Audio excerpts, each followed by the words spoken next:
Jess from EMA Training, and I'm here with Sarah from Derby City Council.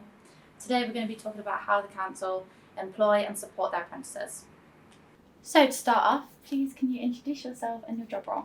I can. My name is Sarah Poyser and I work for Derby City Council.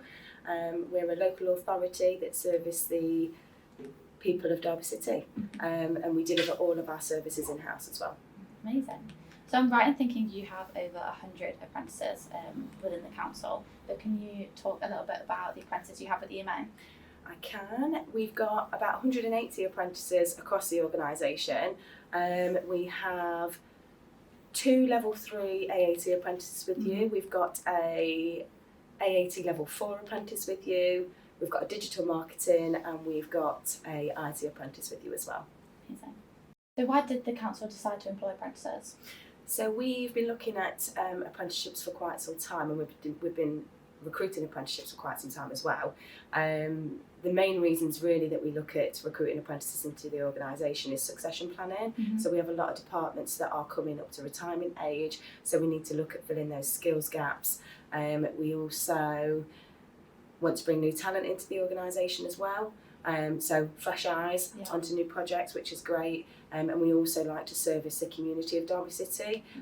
So we like to offer young people new careers, but we also like to offer perhaps people that are looking for a career change as well. Yeah, it's great that you kind of support all different kind of apprentices. It's something that we find with EMA. There's a big myth around who can do an apprenticeship. A lot of people don't realise that you can be any age. Some people think it's only going to be 16-year-olds, anything like that. But it's a really great opportunity to do an apprenticeship, especially like you said, to upskill current employees as well. Yeah, and I think for us as well, we've recently increased the apprentice salary as well. So we've increased that to £9.18 an hour, which I think has massively opened the doors for apprentices of all ages. Because I think before we paid lower than that, and it sort of narrowed that gap of who can apply for those apprenticeships. So I think it's important that we get a wide range of apprentices into the organisation. Yeah, definitely. Amazing. So employing apprentices, what kind of skills do you particularly look for? So particularly we look for enthusiasm. We like somebody to be engaging, so not afraid to ask us questions. We like to see that an apprentice has researched us as an organisation. We want to know that they know who we are and what we do. We also want to know that they're committed to learning as well, because we want them to have an amazing learning experience as well as getting the work experience alongside it. Amazing. So how does Derby City Council kind of centralise but also track the progression of apprentices?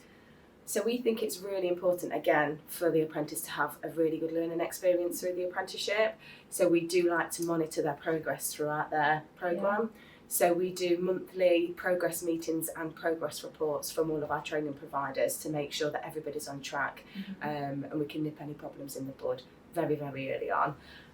We also have a peer group for all of our apprentices, so it's a centralised system where they can all be a part of, so they can get support from other apprentices, they can get support from our team, any issues that they're having, they can come to us and we can discuss it on there. And we also have mentors for our higher level apprentices as well, so we do apprenticeships up to 5, 6 and 7, so we have individual mentors for those apprentices as well. That's really great. And how have you found that, like, having mentors for those apprentices, do you think that's made a difference in how they feel supported in their career? I think so. I think you'll find some apprentices that don't need a mentor and are absolutely fine and can do what they need to do, but then you get the other apprentices that it might just be that they're struggling with one particular module or assignment, and they can just lean on that person for that support. And it might not be specific to the qualification that they're doing, but maybe just to sort of voice their concerns and to discuss ways around approaching how to move forward with that.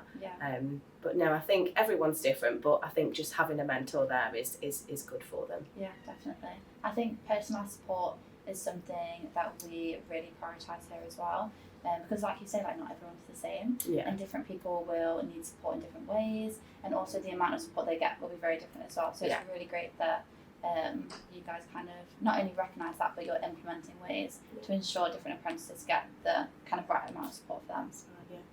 Do you find that a lot of people make assumptions about apprenticeships? Yes, I think people still think that apprenticeships are for younger people. I don't think people realise the different areas that apprenticeships offer anymore, and also the career progression that you can have through apprenticeships.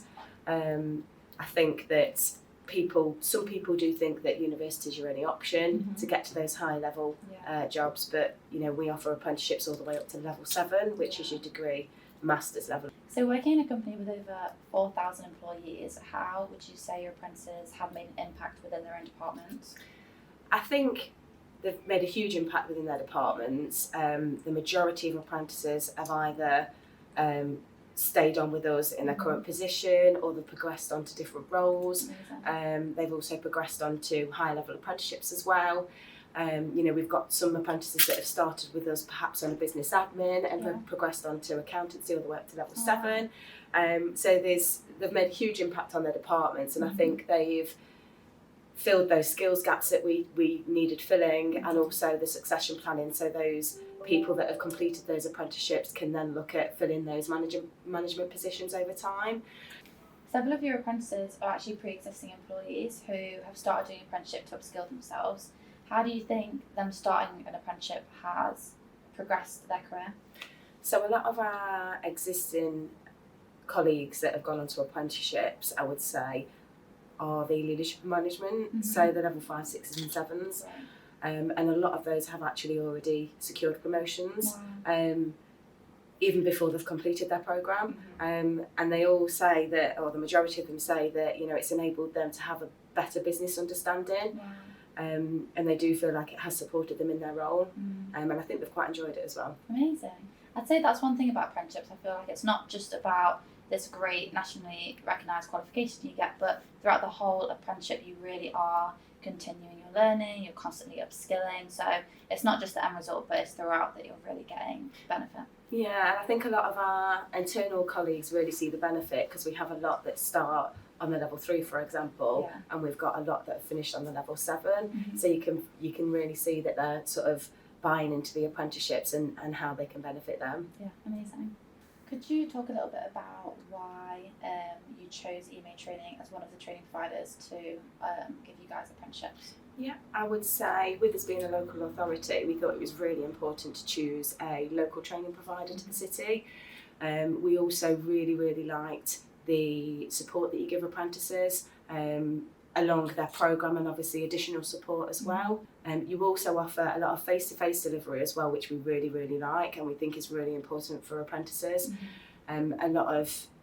Some training providers that we used previously went to hybrid with COVID and stayed hybrid, and I think that had a huge impact on some of our apprentices. So I think that's a great selling point for us as an organisation as well. Can you sum up apprenticeships in one word? Yes, I would say apprenticeships are empowering. I love that. Can you sum up EMA Training in one word? I would use the word quality. Amazing. Thank you so much for joining us today. It's been really great to chat with Sarah all about apprenticeships. If you do have any more questions, whether that's about hiring an apprentice or about becoming an apprentice, please don't hesitate to get in touch with EMA Training. Our recruitment team and our sales team are super helpful, and they'd love to talk to you. So just head over to our website, www.ematraining.co.uk, or contact us on the details down below in the description. Thank you so much.